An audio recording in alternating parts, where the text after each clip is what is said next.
안녕하세요. 이번 시간에는 카티아의 선, 라인에 대해서 알아보겠습니다. 점, 선, 면 할 때 선입니다. 선은 카티아에서 보조적인 참조선으로 많이 사용됩니다. 라인을 클릭해 보겠습니다. 그러면 이렇게 창이 하나 뜨는데요. 여기도 마찬가지로 선 유형을 클릭해 보시면 점 방향, 커브에 대한 각도 수직, 커브 접점, 서피스의 수직, 2등분 이런 하위 메뉴들이 있습니다.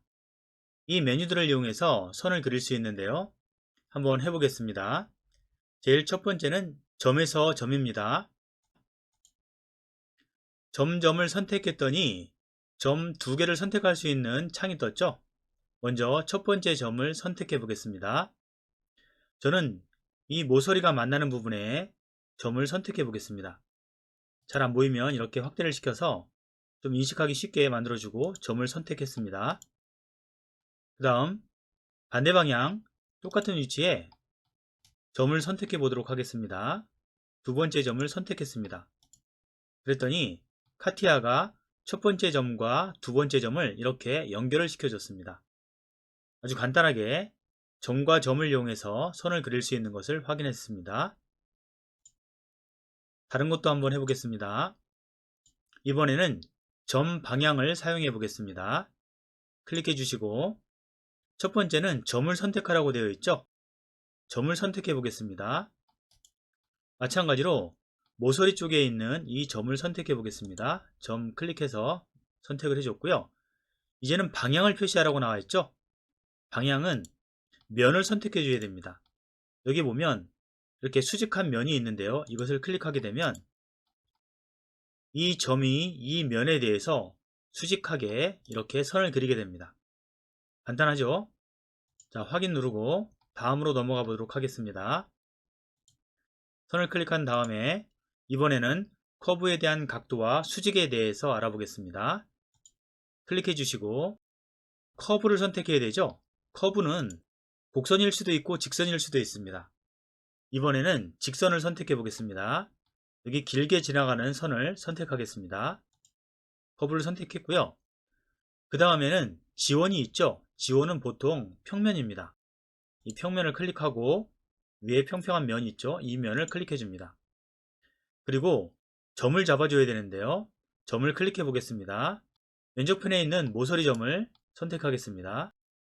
이렇게 모서리 점을 선택했더니 선이 하나 생겼죠. 각도를 집어넣을 수 있습니다.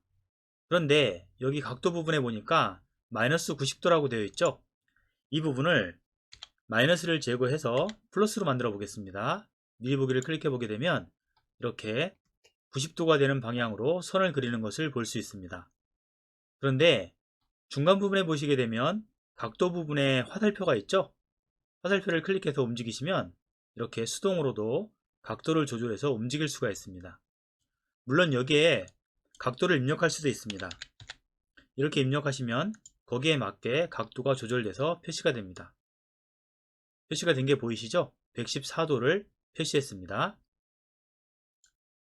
다른 것도 해보겠습니다. 이번엔 커브의 접점이라고 되어 있습니다. 클릭해 보겠습니다. 이것은 좀 특이한 기능인데요. 커브에 접선을 그리는 겁니다. 한번 해보겠습니다. 먼저 커브를 선택해 줘야 되는데 이 커브는 일반적으로 이런 곡선을 얘기합니다. 곡선은 이 밑에 있는 원 둘레를 선택하겠습니다. 원을 선택했고요. 이 원에 대해서 이제는 접선을 그려야 되는데요. 여기 있는 점을 기준으로 해서 접선을 그려보도록 하겠습니다. 그런데 여기서 약간 특이한 게 있습니다. 접선을 그리기 위해서 먼저 내가 그릴 것이 선이다 라는 것을 인식시켜 줘야 되거든요. 그래서 요소 2에 먼저 이렇게 직선 부분을 클릭해 줍니다. 그러면 오류갱신이라고 메시지가 뜨는데요. 그냥 확인을 클릭해 줍니다. 다시 요소 부분에 들어가서 클릭을 하시고 점을 선택해 줍니다. 그러면 보시는 것처럼 주황색과 파란색으로 선이 표시가 됩니다. 접선이 그려졌죠?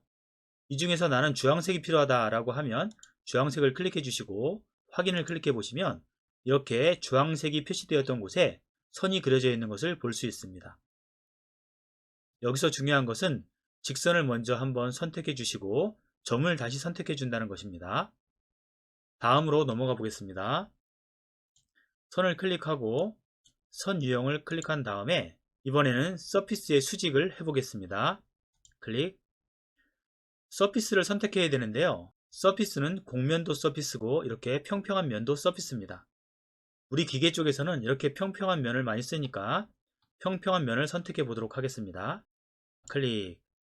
그랬더니 점을 선택하라고 나오죠. 점을 선택해야 되는데 따로 그려놓은 점이 없습니다.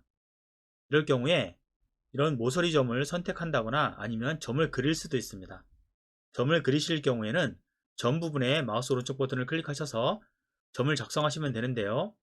여기에서 좌표를 이용해서 점을 하셔도 좋고 평면에 그리셔도 됩니다. 자, 이렇게 평면을 잡아주시면 움직여서 점을 하나 그릴 수 있죠. 지금은 보조로 점을 하나 그린 것입니다. 확인을 클릭하게 되면 아까 처음 메뉴로 다시 돌아가게 됩니다.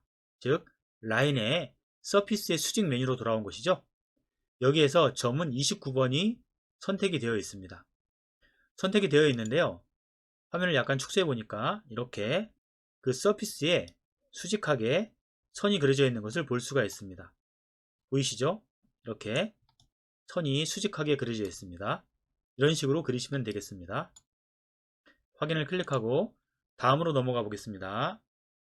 선을 클릭하고 선 유형을 클릭하겠습니다.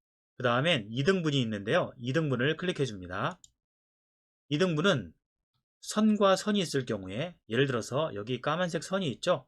이 선과 하얀색 이 두 개의 선 사이를 2등분 한다거나 하얀색과 하얀색 선 사이를 2등분 한다거나 이럴 경우에 사용을 합니다. 선을 선택해 줘야 되는데요. 먼저 왼쪽에 있는 하얀색 선을 선택해 줄까요? 선 첫 번째가 선택이 됐고요. 그 다음 두 번째 선을 선택해 보겠습니다. 선택했더니 이렇게 두 번째가 선택이 되었죠. 그 다음엔 점을 선택해 줘야 됩니다. 점은 두 개가 만나는 부분이니까 바로 이 부분이 되겠죠. 클릭을 하고 살펴보겠습니다. 그랬더니 주황색 선과 파란색 선이 보이죠. 더군다나 지금 주황색 선은 가만히 보시면 쭉 앞으로 나가게 되면 조금 전에 클릭했었던 두 선 사이를 지나가게 됩니다. 이해가 되시죠? 이럴 경우에 주황색 선을 이용해서 방향을 바꿀 수도 있습니다. 이렇게 해주시면 두 선 사이를 지나가는 선을 그릴 수 있는 것이고요. 만약에 파란색 선을 선택하게 되면 이 주황색 선과 직각인 방향의 선을 그릴 수 있습니다. 우리에게 필요한 것은 이 주황색 선이니까 주황색 선을 클릭해 줍니다. 그리고 확인을 클릭해 보겠습니다. 그러면 이렇게 두 선 사이를 지나가는 선을 그릴 수 있습니다. 지금까지 선에 대한 여러가지 하위 메뉴들을 하나씩 알아봤는데요. 이런 메뉴들을 이용해서 적절하게 선을 그려서 설계에 활용하시기 바랍니다. 지금까지 설명드린 것 도움이 되셨나요? 이번 시간은 여기까지 하도록 하겠습니다. 감사합니다.